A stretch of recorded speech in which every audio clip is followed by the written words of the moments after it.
எல்லாருக்கும் வணக்கங்க. இப்போ ரீசெண்டாக ஒரு இன்சிடென்ட் நடந்திருக்கு லக்னோவில். அது என்னங்கிறத பார்த்துடலாம் வாங்க, வீடியோக்குள்ளே போகலாம். போலீஸ் என்ன பண்ணியிருக்காங்கன்னா 2 பேரை அரெஸ்ட் பண்ணியிருக்காங்க.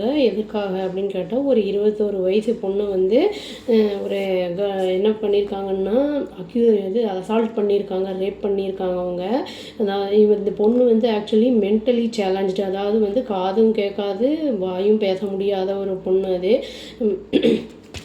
அவங்க என்கவுண்டர் பண்ண பிறகு தான் பிடிபட்டாங்களே. என்ன பண்ணியிருக்காங்கன்னா, அவங்க நேபாளுக்கு போயிடலாம் அப்படிங்கிற மாதிரி ட்ரை பண்ணியிருக்காங்க. வெனஸ்டே அன்னைக்கு அதுக்குள்ளே பிடிச்சிட்டாங்க போலீஸு. ஒருத்தன் பேர் என்னன்னா ஹர்ஷித் குமார் பாண்டே அப்படின்னு சொல்லிட்டு, அவன் 23 வயசு. அவனுக்கு புல்லட் இன்ஜுரி ஆகிருக்கு அவனுக்கு ரைட் லெக்கில். இன்னும் இந்த என்கவுண்டர் பண்ணும்போது இன்னொருத்த அக்யூஸ்டுக்கு பேர் என்னன்னா அங்கூர் வர்மா அப்படின்னு சொல்லி 24 வயசு. அவனுக்கு ஃப்ராக்சர் ஆகிருக்கு. அவனோட கால் கீழே விழுந்தனால ஃப்ராக்சர் ஆகிடுச்சு. அந்த பொண்ணு என்ன பண்ணியிருக்குன்னா, மெட்டர்னல் அங்கிள் ஹவுஸுக்கு போயிட்டு அது ரிட்டர்ன் வந்துட்டு இருந்திருக்கு. அதாவது பல்ராம்பூர். அந்த பொண்ணு அந்த 8 மணி அளவுக்கு மண்டே வந்துட்டு இருக்கும்போது என்ன பண்ணியிருக்காங்கன்னா, இந்த ஹர்ஷித்தும் அங்கூரும் அந்த பொண்ணுக்கு லிஃப்ட் வேணுமான்னு ஆஃபரை பண்ணியிருக்காங்க. அது அந்த பொண்ணுக்கு எப்படியோ அதை தூக்கிட்டு போயிட்டு அதை என்ன பண்ணியிருக்காங்கன்னா, இந்த ஃபுட் கார்ப்பரேஷன் ஆஃப் இந்தியா அந்த மாதிரி ஒரு பிஹைண்ட் யாருமே இல்லாத ஒரு ஸ்பாட்டை எடுத்து பார்த்து அந்த வேர் ஹவுஸுக்கிட்ட போய் அதை ரேப் பண்ணியிருக்காங்க அந்த பொண்ணை.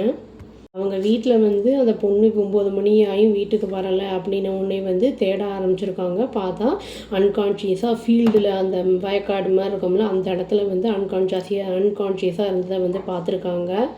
அவங்க இமீடியட்டாக என்ன பண்ணியிருக்காங்கன்னா, டிஸ்ட்ரிக்ட் உமன்ஸ் ஹாஸ்பிட்டலுக்கு கூட்டிகிட்டு போயிருக்காங்க. அங்கே மெடிக்கல் எக்ஸாமினேஷன் பண்ணதில் என்ன தெரிய வந்திருக்குன்னா, அந்த பொண்ணு செக்ஷுவலாக அசால்ட் பண்ணப்பட்டிருக்கு அப்படின்னு தெரிய வந்திருக்கு.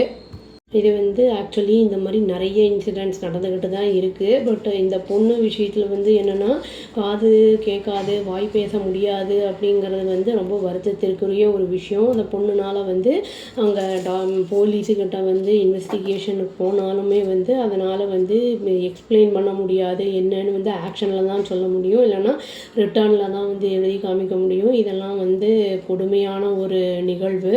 இந்த மாதிரி செஞ்சவங்களுக்கு கடுமையான தண்டனையை கொடுக்கணும். தண்டனையை கொடுத்தாலும் இது ரிப்பீட்டடாக நடந்துக்கிட்டே தான் இருக்குது.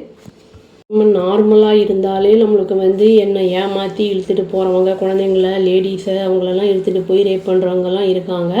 இந்த மாதிரி இருக்கும்போது எக்ஸ்ட்ரா கேர் எடுத்து நம்ம கொஞ்சம் பார்த்துக்கணும். அவங்க நார்மலாக பக்கத்தில் இருக்கிறனால நியர்பைங்கிறனால இருந்திருப்பாங்க அப்படின்னு நினைக்கிறேன் நான்.